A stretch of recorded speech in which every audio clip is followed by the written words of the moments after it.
All right, let's take a look at that KD ratio. We're up a little bit. We're at 2.231. Again, doing a lot of casual breakthrough. I've also been doing a lot of flying. The video you're going to see in this sequence is when I was flying fixed wing because I got the joystick, and I also did some helicopter work, which I thought was, I liked it. I thought it was pretty neat, but I was still flying with the assistant on. And since these videos were made, I have figured out how to turn it off. The helicopter is much more maneuverable. It's also a lot harder to fly.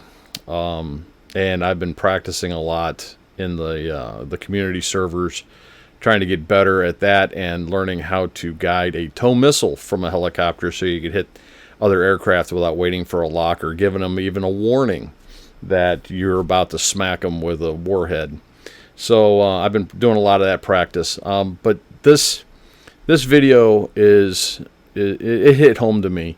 You're about to hear my podcast about friendship and betrayal.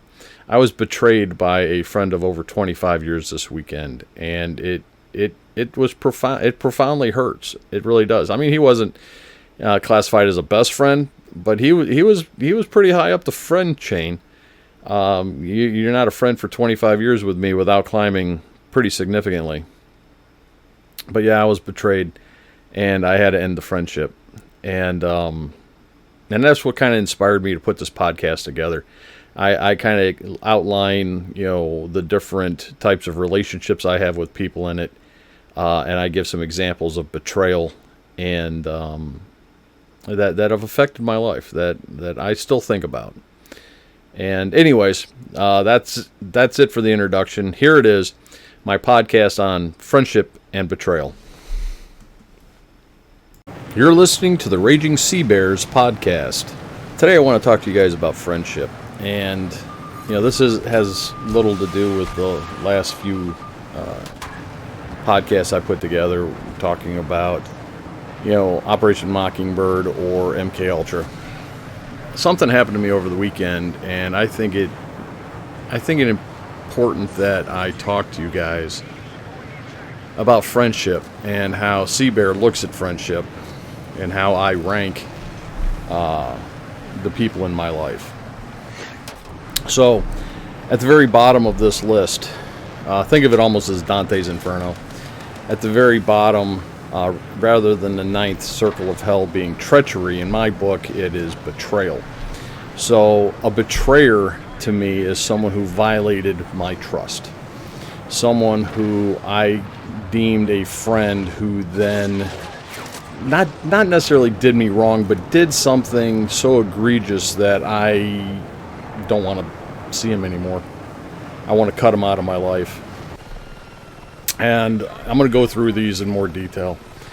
Above the betrayer is an acquaintance. An acquaintance is someone I meet, right? I meet him on the street. I, meet him at a grocery store, whatever. I meet them, right? I don't know them. They are an acquaintance. A friendly acquaintance is the next step up, and there's someone who I meet repeatedly, but I am getting to know them, but they have not yet achieved that level of trust where I call them a friend. And above the friendly acquaintance is the forgiven betrayer. Above that is friend, and then it is true friend, and then there's best friend. Best friend is at the very pinnacle. So, a betrayer. Let's talk about betrayers. I'm talking about the betrayer because I had a situation occur over the weekend, and I don't want to go into too many specifics, but basically, I had given this guy an email account on my business email server for a specific purpose that was business related, and I had forgotten about it. This was a couple years ago.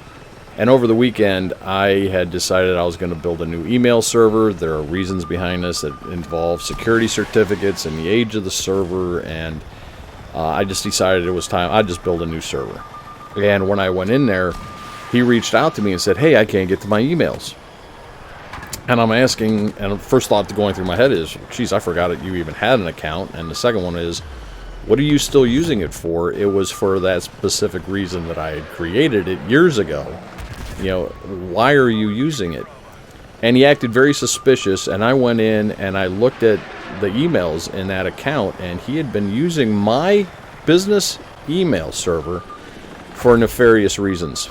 And when I had asked him for specifics as to what the hell was going on, he started joking about it and started trying to gaslight me into believing that it was a joke.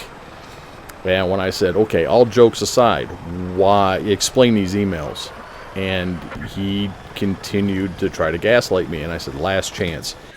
And he continued to try to gaslight me. I said, dude, I can't have this on my equipment, on my hardware, my servers. I said, you're done. And I ended the friendship. A friendship that had been over 25 years. The betrayal was so deep. I don't know that I'll ever forgive him. Even if he comes back repentantly and asks for it. I don't know if he'll ever elevate back to the forgiven betrayer. This is pretty harsh. Like I said, 25 years and betrayed me utterly. And then tried to gaslight me over it. That's a betrayal. Another example of a betrayal, this goes way back to high school. When I was in high school, I had a friend that lived down the street from me. And he was a year behind me in high school, so I got my driver's license before him.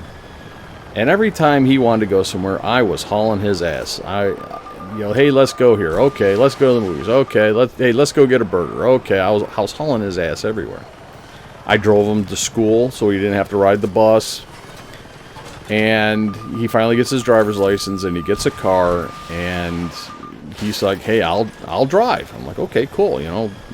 You're going to pay me back for all the time I've driven you.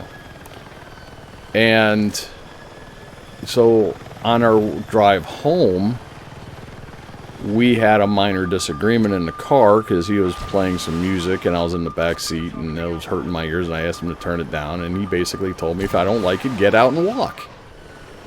I'm like, seriously? I said, if you think that much of me, pull over. And he pulled over. And I ended up walking 3 miles home. Never spoke to him again. Every step of, I'll carry grudges for 1,000 years. And this guy made me walk 3 miles home after I hauled his ass all over Hell's Half Acre for the past year.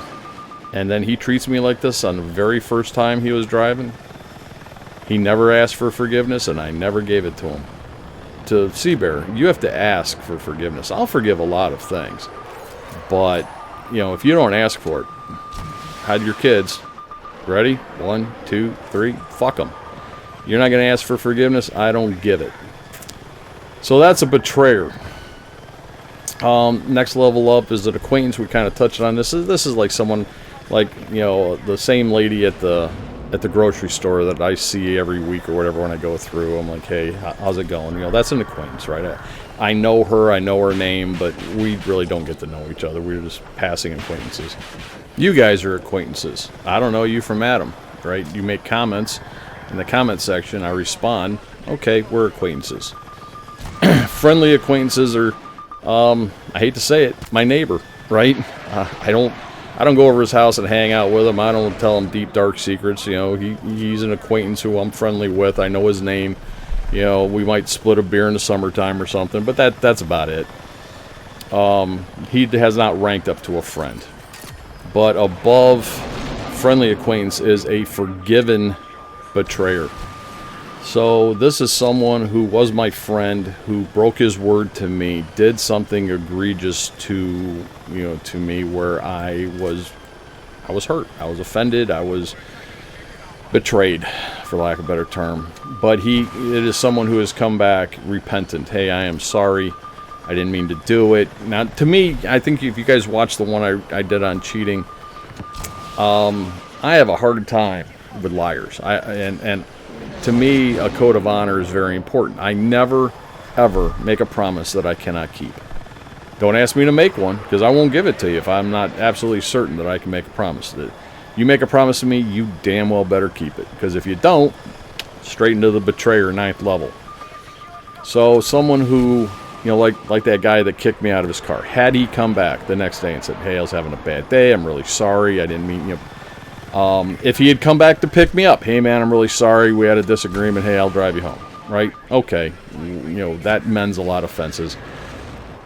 But so a forgiven betrayer is the one above friendly acquaintances. Then we get to friend. Now, friend to me is someone who has earned my trust. I don't give trust. You earn trust. So I watch the TV show Survivor, and you get these, these guys are like, trust me. Dude, I don't know you, right? Or trust is earned by actions, right? Hey, I'm going to do this, and then you do it, and I don't have to follow up. I don't have to check on you. Hey, hey, dude, I'm going to wash your car next Sunday. Okay, that example. And I don't think anything of it, and I get up next Sunday, and the guy's out there washing my car. That is how you earn my trust, right? You give me your word, you follow through on the word. I don't care if it's washing cars or whatever. But that is how you earn friendship with me. Now, the guys that I've been playing with online, right? I'd say they're friendly acquaintances. We're working. As we talk and get to know each other, right? They're kind of moving into a friendship area, but they're still not my friends, right? They still haven't earned their trust with me. But I'm friendly to them, but they're friendly back. We get along, right? But are they friends? No, right? Friends are someone who I have an implicit trust in. And friends are someone who I can call and go, hey, man, I just killed a guy. And they wouldn't be running to the cops. Extreme example, people. I'm not really out there whacking people. Now, when we get into best good friends are someone who would be like, I would call up and say, hey, this sexual predator accosted my wife or my daughter, and they would be like, okay, I'll be right there, right? With a gun in their hand, we're going to go do business. Right, that's a best good friend. That is someone who's willing to, you're willing to go into combat with, and he's going to have your back, no matter what. Come hell or high water, he has your back. Your best friend is the guy who grabs the shovel and helps you hide the body. And that's pretty much the line between best good friend and best friend. Now, the true betrayer to me is someone who is my best friend who then betrays the trust. And I have two examples. One was a coworker of mine who was my best friend. I mean, I love the guy like a brother. I'd have taken a bullet for him. And we were both trying to expand our financial horizons. And I found some land that I didn't have the money for because this is during the Great Recession, and he offered to help finance it. This land is now part of a community here in Georgia. It was a couple acres. That when that small town grew, I probably could have sold the land for $2 million, right? I mean, we're talking some serious coin. Now, at the time, it was only like $70,000, and he said, "Hey, I'll help you out, right? I'll be the hard money lender. I'll loan you the money." But his wife shot it down, saying, nope, we're not going to do it. And rather than go to bat for me against his wife, he buckled to his wife. Now, my wife knows that if I give my word to somebody, if I tell somebody, hey, I got your back, you need 70 grand, I will get you 70 grand. You have my word on it. My wife knows better than to ask me to break my promise. I would end the marriage before I would violate my word. I gave my word before God and her that I would love, honor, and cherish her till the day I die, and so help me God, I will. I gave my word. So if I give my word, my wife knows the value of it and would never stand between me and my honor. He buckled to his wife rather than stand up for what was right. He has since come back and apologized, so rather than best friend, he is down to the forgiven betrayer. And I don't know if you'll ever climb back to friendship. That's a trust. That's like if your wife, cheats on you and says that she'll never do it again. Would you ever truly believe her? Would you? Or a husband, right? If your husband cheats on you, if you're a woman, he says, I'll never happen again. Can you ever reestablish that trust? Can you ever rebuild a trust that has been violated? And that's why my friend who broke his word to me sits in the forgiven betrayer. I can never reestablish that trust with him because I know he'll break it. He's done it before. And the other one that hurt even more was my friend of 40 years. I love the guy like a brother, man. I would have taken a bullet for him. And when COVID came around and I was suspicious of everything going on with the shots and, you know, hey, get a shot and you get a burger and fries. Really? And he bought into it. You know, go back to, you know, MK Ultra on social media, or go back to Operation Mockingbird with the news. He bought into it, and he believed that if I was unvaccinated, that I was a viral factory producing the different variants, the different strains of COVID. And he actually told me, he says, I never want to see you again until you get the shot. I told him, I said, I'm not getting the shot. I said, it's not going to happen. And he said, well, then I never want to see you again. That was, what, 5-6 years ago? I've never seen him again. And I have no intention of ever seeing him again. You know, we've tried to rebuild the friendship since then. He's apologized, so he's back up to the forgiven betrayer. But that hurt. That hurt a lot. So, you know, I guess the lesson that I want to convey to you on this is that friendships are precious. They're hard earned, at least to me. You got to take care of them, right? And don't give your word if you're not going to keep it. Don't betray your friends. What is it? Snitches get stitches? Something like that, right? If my best friend called me up and said, hey, you know, this guy, you know, attacked my wife and I had to kill him, you know, I'd be like, I'll grab my shovel. I'll be right there. You know, I wouldn't even think twice about it. You know, he's my best friend, right? That is someone who has proven himself to me for years and years, and someone who I would willingly go into combat with, knowing without question that he would throw himself on a hand grenade to protect me, because I would do that for him. So when my best friends betray me, it's like my wife screwing somebody else. I mean, it is a betrayal. It hurts. It hurts a lot. And while the guy who treated me wrong over the weekend wasn't my best friend, he was a friend, and he violated my trust and put my business in danger. You know, so I lost a friend. I ended it. Just like that guy back in junior high, if you remember that story. I had a friend in junior high who I found out was dealing drugs. And I confronted him. I said, is it true? And he said, yeah. He says, you want in on it? And he says, I'm making $300 a week. That was a lot of money back in like 1979, 1980. And I said, absolutely not. I said, look, it's between the drugs or me. I said, I can't be friends with you if you do drugs.